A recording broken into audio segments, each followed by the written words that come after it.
welcome everybody to episode 2 or 3 of the Paper Boys podcast. Today we have a very special guest, one of the very OGs of this group.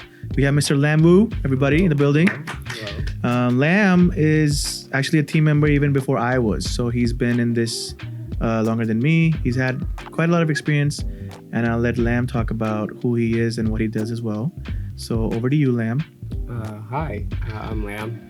I do photography with Alvis back in the days. That's it. A long time ago. Wait, were you here before Norbert?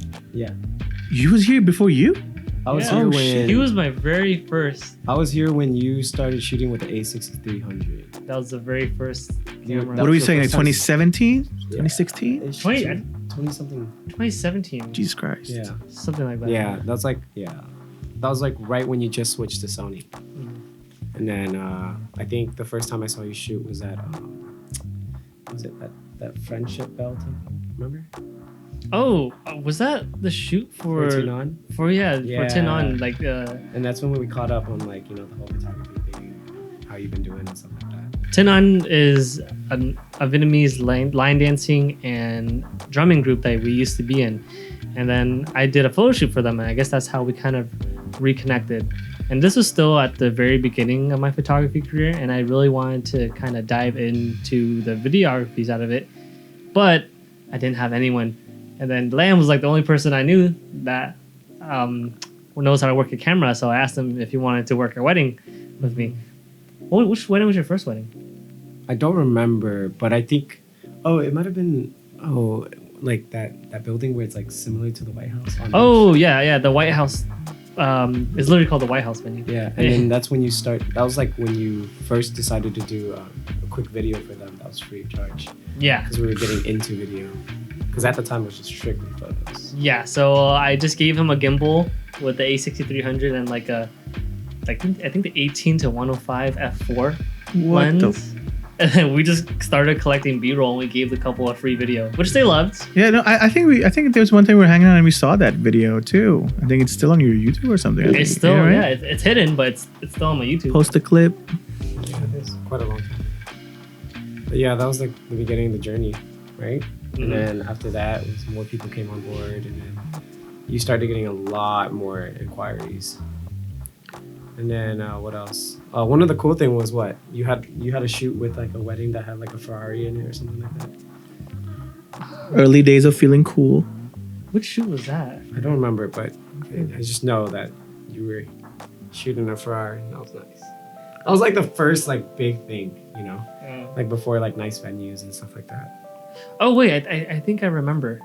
Was it the groom that had the Ferrari? I think so. Yeah, he had I don't know which Ferrari it was, but he really wanted to take pictures with it.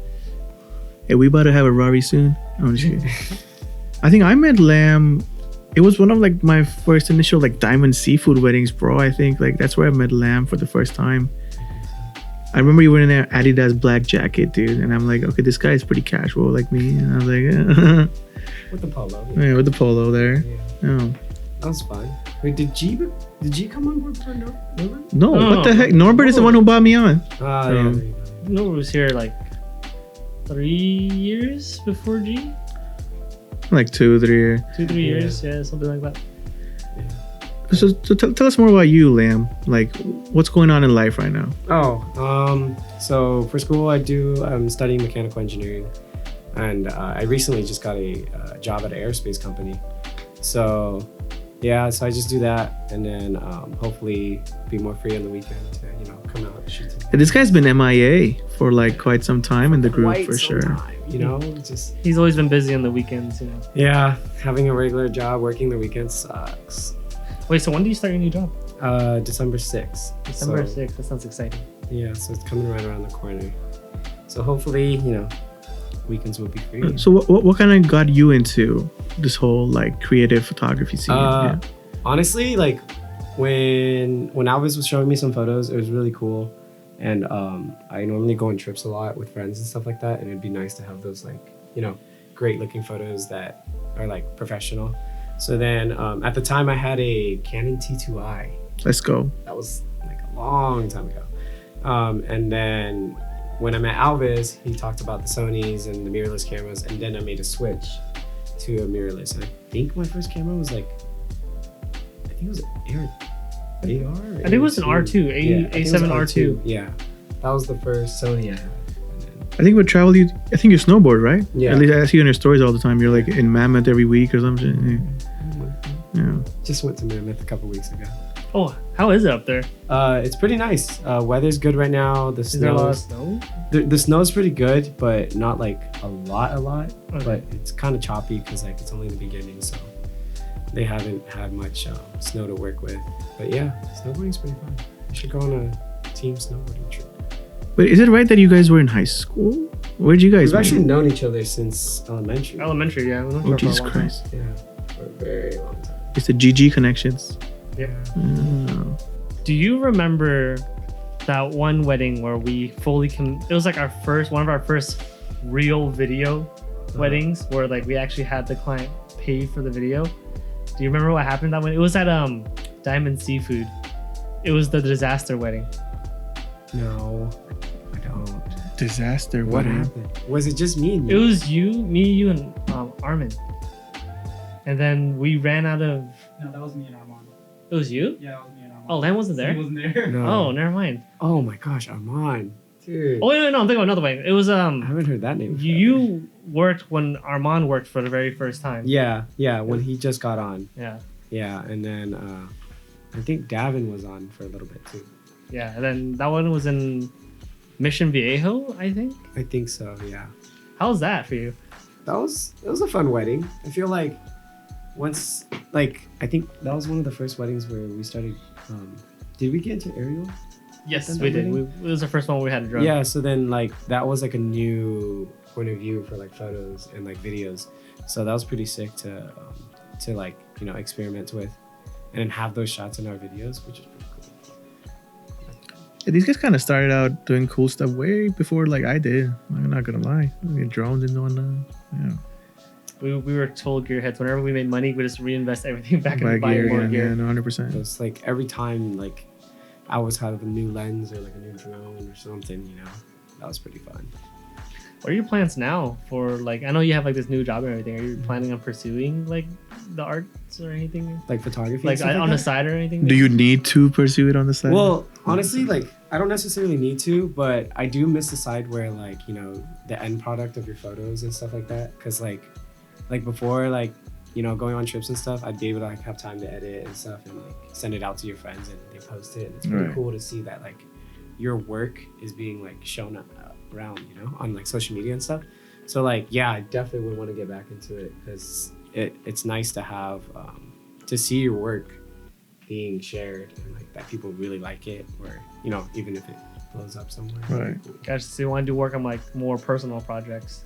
Yeah, personal projects would be cool. You know, weddings would also be cool because like yeah, the end product is an important thing, but also the experience. Because I feel like, dude, like every time we shoot weddings, like there's always something that happens and it's like a memorable thing that's fun. It's always fun, yeah. Exactly. So yeah, like every wedding's different and it's also fun. When was the last wedding? You worked, I think, one wedding this year. It was the one in Laguna, near where you biked. Remember? Newport. Yeah. Yeah, when there was 2 weddings going on. Oh, yeah, okay, I remember. Yeah, That was recent. That was yeah, recent. that was very most recent one. And before that, the last time I saw you was like 2019. Yeah. On a wedding, no? Yeah, I've been MIA. Yeah. In the desert, you know. I know you've been traveling a lot. Any crazy travel stories? There's places you've been. I'd say Vegas. Vegas is always a story. Yeah, Vegas was crazy. I think my last trip to Vegas was for EDC. Ooh, okay. How was that? Did you see Zed's set? Yeah, Zed's Zed's set set. was so Live. fun. That was one of the best sets. And I think what's cool about EDC this year was they had a drone show. I'm not sure if you guys seen it. Oh, I we saw videos clips of it for That sure. was so it's sick. so cool because like when we were at the main stage, there was like an owl that's just there, and then all of a sudden you see lights of an owl just flying up, and then like at first it looked just like a screen, but Like, then like all drones. of a sudden, yeah, like the wings started flapping like it was a real thing, and it was pretty sick. Like that was pretty cool. I mean, does that kind of correlate to like what do you do too, or not necessarily? Like, have you like worked with drones and similar, stuff and whatnot? actually, yeah. So I don't know if you guys know, but there's this thing called like FPV drones. Of course. Where it's like, you know, where you wear the VR kind of version. Yeah. So I think DJI kind of stepped into that with. Oh yeah, they just made a new one. So the what I do is I have those, but they're actually racing drones. But you can build ones for like cinema photography. So you built those? Yeah. Oh so, shit. Yeah. They're the ones they've been shooting a lot of. Like I've seen like Porsche do it. Like Porsche has been using FPVs in their advertisements. So and a lot of movies has been using FPV drones recently, man. The new Netflix film. I think the most recent film I saw FPV being used was the Bond film. The Bond film used FPV, and I was like, I was surprised. I was like, wow, they really made their way into film. Yeah, like it's a new perspective. Yeah, 100%. It's cool now because like I mean like now that with like I guess like anytime when there's like a car racing or something like that. It's always FPV. Exactly. Yeah. Better than like a camera with a car just following. I think like that credit kind of goes a lot to creatives too, because I think like the FPV world kind of came into light through these like I mean small time then, but big time Instagrammers now too. Like I don't know if I can remember the top of my head. Like I think his name is like Benoit Fink. I think we could kind of put something here. Dude, I've been following this guy for like 2-3 years, and he did the Porsche commercial recently, and I think he was the person whose shots were in the James Bond film as well. Really? Yeah. So I think there were these certain people who were kind of like these forerunners of these FPVs, and to kind of see their like passion at the time, because like it wasn't a successful business at the time, to become into such a high scale production level quality is like pretty insane. Yeah. Oh yeah, that thing is it's definitely ramped up in the past like year, like really fast, really fast. Because like before, like having just like a DSLR, like usually they just record GoPros, right? Because it's like now they're mounting like reds on FPVs, they man. have like red dragons and stuff like that on there. Jeez, an FPV, I would. Yeah. So I mean, like these rigs are like built and they're like cost $10,000, $15,000. Do you build those? I not the 10 grand ones, but like I built the ones that I throw my GoPro on and stuff like that. And that's the one thing that I wanted to try out to do not cinema photography, but with like sports in terms of like dirt bike riding and like off-roading and stuff like that. I recently went on a trip with a friend out camping, and then we had like where he would just ride his bike in the dirt. You FPV that? Yeah, we just follow it, and it's honestly pretty sick. Like, it's like a new level of drone shots. No, 100%. Yeah, like, there's so much control on there too. Oh yeah, dude. Like, I think one of my favorite shots from an FPV drone that a regular drone can't do is like a mountain dive. You gotta go like that. Exactly. Yeah. You follow up the mountain and you dive down and you just surf it, just like. I think it kind of reminds me of this one funny story when we were shooting at occasions with the what was his name? And without an FPV, you're kind of looking at the screen or you're looking at the drone. And this guy, he was just looking at the drone and not at the screen, and he crashed the drone. Oh. Because he was just looking at the drone and not at the screen. Yeah. No. And that kind of I was thinking about FPV at the time too, because I'm like, dude, it's hard to kind of crash an FPV because you're kind of pretty in the moment with it, right? So no, definitely. Actually, well, it's an FPV is a lot harder to pilot. Yeah, I bet. So I guess like the best way to say is FPV drones would be like a manual transmission car. Yeah. Whereas a DJI drone would like do everything for you. And by everything, I mean like how it has those gestures where it like circles around you. Yeah, it has like a collision avoidance systems and all all that. You don't have that on an FPV drone, like the legit FPV FPVs drones. are fast. Yeah, but they're fast too. Yeah, no. And I mean, they keep up to Porsches. They change like, direction so fast. Yeah. And like I guess like the hard part is learning like how to turn, honestly, because like there's so many controls where it's not just turning like to the right or left, but there's also rotation. Yeah. And you have like a full 360. Exactly. Yeah. And your gas is not automatic either, so you gotta constantly like give it a little bit of gas just to hover at the same spot. That's some pretty cool shit. Yeah. So most of the time you're kind of like bumping it, but it's a new thing. But I mean, it's evolving fast. Yeah, it's evolving fast. But I think one of the coolest things that I feel like we can do for this team that may make it different, make our product of wedding photography different from others, is that like if we can somehow incorporate FPV drones, that'd be crazy, into weddings, dude, that would take it to a whole nother level. Mm-hmm. Because nobody's done it yet, and like that'd be really cool to have like and like I've seen they have a cinematography like built drone where it has like they would go through buildings and go slowly, right, follow through. So like I mean like we can do like a shot like where at a reception fly through the window. Yeah, fly from the outside of the venue down into the entrance, just as if like they were walking down the aisle again. Yeah. That'd be cool. Like that'll be something new that we could try. It'll be you that has to pilot that though. I don't trust myself with something like that. Yeah, but I mean that's something that like we can all learn too. This goes to show the potential of like what it could be used for. Now, for sure. And it's pretty awesome. I think I kind of want to dive into like, because you guys like a mechanical engineer and now you're in aerospace. Are you more towards like the hardware, kind of like the building of the stuff, or do you also tap into software? And like I think my question also goes as far as to like when you're building something like a FPV, do you code for it too, or how do you kind of go about that whole thing? So building a Fpv drone is kind of like actually, well, to answer your question, I kind of like more the hardware side, but typically with hardware you do have to do a little bit of software here and there, right? Because not everything is just like plug and play, but on the hardware side, most of the time you just need the brains. You need a controller to control the motors, and you need a power source, which is like the battery, and obviously a communication device like a remote or something, and something to connect to it. And so you basically just connect everything together, and then you have your drone. And then for the software side, it is a little simple. You just have to run it through one single software. But the only hard part is you have to edit that software in terms of like what your drone is built for. So you can control like, how fast the acceleration of your drone is. And there's like drones where it's rated for more power, where there's drones are rated for like less powers. And like the more like powerful drones are rated for like, the Porsche commercials and stuff like that. Or whereas like a lower rated drone would be for like indoor flying and like more silent flying. Because these drones are pretty loud. You can hear them coming. Yeah, I think sorry to go a little sidetrack. I think I even saw a lot of FPV uses in some recent like real estate videos has been actually using a lot of FPVs in their videos. Yes, and I think that's what I mean by like it can be used for weddings too. Yeah. Because like now that instead of people going through pictures, looking at the rooms, the windows and stuff like that, they have one full fluid video as if they were going through the house. Yeah. It's like a whole new perspective using this new tool, I guess, which is pretty cool.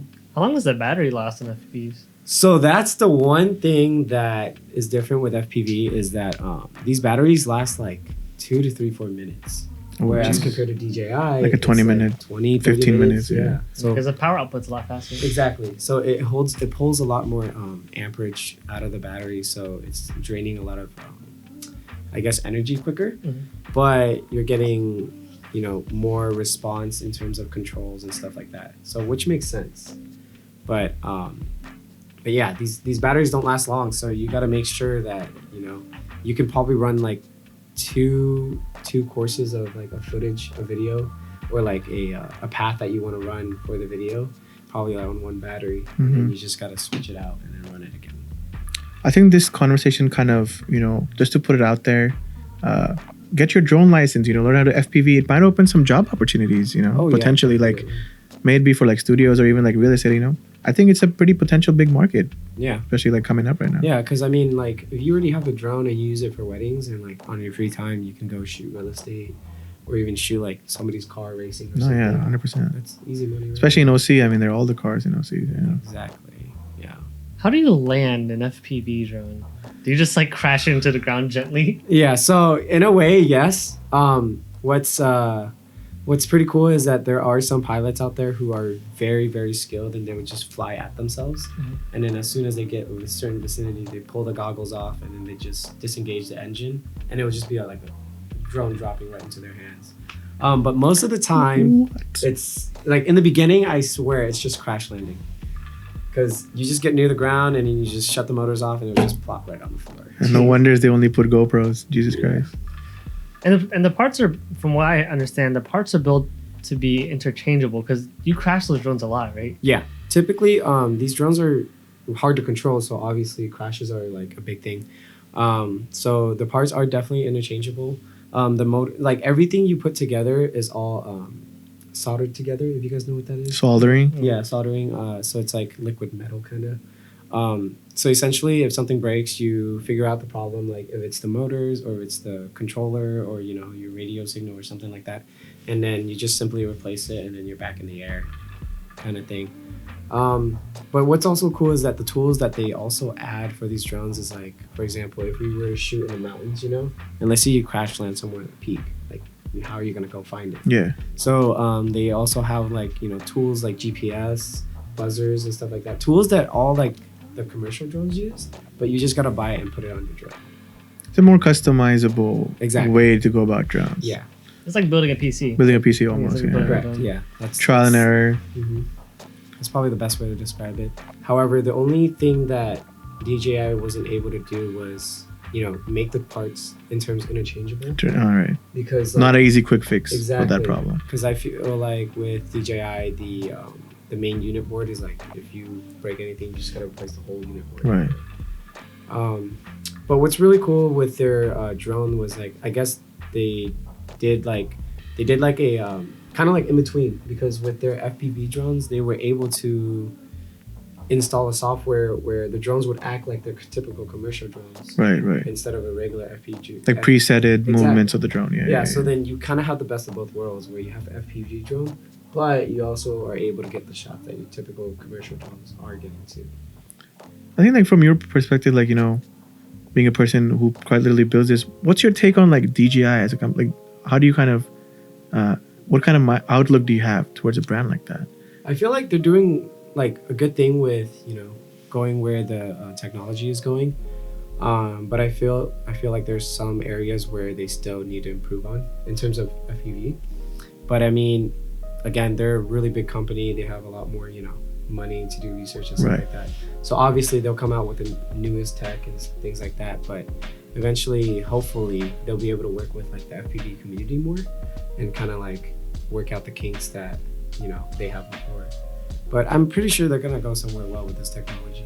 Would you rather get the DJI FPV or just You keep build building one. your own? Yeah. I'd honestly say keep building my own.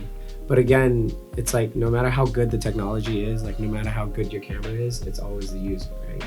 It's always like what the experience you have, you know. The more how many- customized, your personalized experience with the Exactly. drone. And like if you kind of like build your own kind of drone, then you know what kind of tools you have and like What do you need limits. more? Yeah. Exactly. So I feel like building your own is like more kind of like personal, but also at the same time, you know what the limits of your equipment are. Right. So kind of diving into, you know, if a person like me kind of wanted to build a drone, or like, what kind of cost are you looking at to build your own FPV? So to build your own FPV drone is definitely going to be a lot cheaper than a typical DJI drone. Really? Yeah, way cheaper. It can vary from $100 to, you know, $500 or $700, whereas the new FPV drone. $1,400, $1,400. It's $1,400. I think I'm pretty sure it's $400. Yeah. Jeez. And the thing about the DJI drones is like, if you crash, which I'm pretty sure you will, You're done. if you don't buy the DJI insurance, then you don't have a replacement, right? But if you do buy the DJI, you know, You're just insurance, you're just getting more spending bucks. money. Yeah. So I guess there's a trade-off. If you do build your own, obviously you can fix it yourself and the parts are a lot cheaper, but you don't get, you know, the high-end technology that DJI is offers. offering. So it's kind of like a give or take on what you want to do. But also with your own FPV drone, you got to kind of learn how to, you know, work the equipment, build it yourself. But at the same time, with DJI, if you don't know how to use the equipment, you still got to learn their interface as well. Right. So I guess it gives or take on how much time you have and if you're on a budget or not. I think our previous podcast kind of we were kind of diving into importance of college and education, as well as kind of like the difference in the STEM versus the arts, where I kind of brought up the point of, you know, why is it not STEAM? You know, like why is art so, you know, so pushed away from like STEM? So do you have any, you know, kind of take on that and like your personal like college opinion? Yeah, I feel like college it kind of depends on you, what kind of like education you're looking for. I feel like nowadays like kids are pushed to go to college just to go to college. They don't even know what they want to do yet. But once you do know what you want to do, I feel like in terms of like your question about like STEM and like how arts and stuff like that, where they're pushing STEM more than art, I do see that they do push a lot STEM more because they want the science field to be, you know, like the big next thing in the future. But I feel like art is also important because like with STEM, like people who know technology and all like stuff like that, if they do have a little bit of like artistic like vision in themselves, they're able to bring new technology to art to Right. create, or not even to create, but show a different perspective of art that they see that not a lot of people see. In science itself. Exactly, Right, using right. science itself. So I feel like it's not that it's necessary, but I feel like these two do go well hand in hand together. Right. You know, if you put it in the correct person's hand. That's kind of like the same with like FPV. It gives us like a new perspective of, you know, like new videos. Of new visual perspectives. arts, like, Exactly. yeah. So like with this technology, it gives us that. So I feel like there needs to be STEM and there needs to be art. Speaking of arts, have you guys seen the art style for the show Arcane?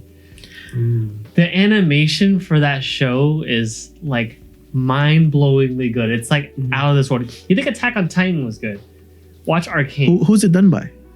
It's done by a French animation company. I forgot the The name. French do everything well. But Riot, as a company, they make really good like animation, cinematics. So they have experience in that field. Another thing, they have experience in music. For a video game company, they have a lot of really good music. Like usually games have like a soundtrack here and there. These guys make they use Imagine Dragons for a lot of their songs, and all their songs are bangers.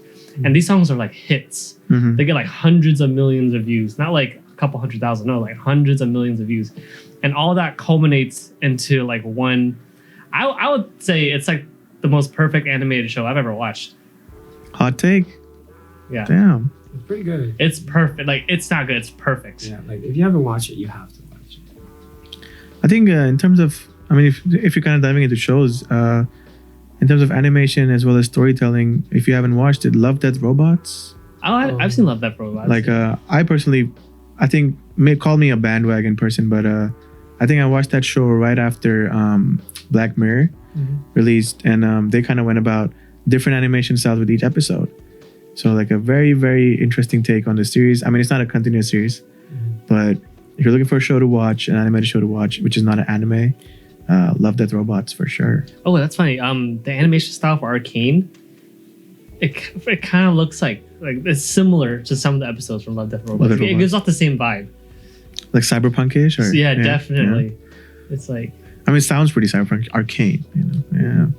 the story's amazing, the characters are amazing, and for like when they just announced the show, I was like, oh, this is going to be exciting, you know, because like you get to see your League of Legends characters on screen. But you know, in the past, shows or like movie adaptations for video games have never been good. This is like the first, and it wasn't just good. It's the highest rated show on Netflix of all time. It's like that good. They really like Push the edge on that. Mhm. And I heard I think they're starting season 2. Or They are starting season 2. That's pretty quick. 100% on Rotten Tomatoes, like 9.5 IMDb, 98% user ratings. Yeah, that's pretty high for any show, for that matter. Yeah. So if you guys haven't watched it yet, watch the show. You guys just hear that someone was sentenced to death for smuggling Squid Game to North Korea? Really? What? Yeah. I just saw that. They gave it out in like flash drives or something like that. I don't know if the camera caught that. Going back to Netflix. What about in Netflix? Alex just mentioned someone got shot? No, they got sentenced to Sentenced death. to death. Sentenced to death in North Korea for smuggling in Squid Games. I mean, this is That North is crazy. Korea, though. You can get sentenced to death for like looking at someone weird. I mean, we never know what's going on with Kim. With good old Kimmy boy. Good old Kimmy boy. I mean, I think Wrap up. we're kind of going towards the end of this podcast. Anything you'd like to say, Lam? Closing statements. Tell us about your philosophy. Philosophy. Oh. My philosophy in life. Like maybe like 3 or 4. Maybe like 3 or 4. What Your guides choices. me? So kind of like what keeps me going. Jesus. Especially being like mechanical engineer, man. Like I barely survived school, like being, you know, not an engineer, but damn. Can you stop? All right. I'd say like the one things that keeps me going is like learning something new in terms of like with your hobbies or with whatever you do, you know, because like if you're excited or like you do love something, you have passion for something, like you're just gonna genuinely want to learn more about it and kind of like test the new like features about whatever your hobby is. Endless possibilities. Exactly. So I feel like if you do like something or you have any interest in anything, like just go for it, because like we're all still young. You might as well try it, you know. Rather try it than not saying you never tried it, you know. That being said, don't do drugs, kids. Don't try drugs. Definitely do not do drugs. Don't do drugs. All right, that kind of wraps up our little FPV intro kind of podcast. I hope this was kind of informational. Big thank you to Lamb for coming back on. Hopefully we'll see him more in the vlogs. Hopefully we'll see him more than 2 times this year. And I think it was a pretty informative podcast. I kind of learned a lot just from speaking to Lamb about FPVs and the technology in general. Hope you enjoy this podcast. Stay on the lookout for more podcasts and vlogs. With that being said, have a good night or good morning and take it easy. Oh, and before we go, like, comment, and subscribe to our channel down below. It's been your boy G and the homies. Until next time. Until next time. Peace out. Arcane! Arcane!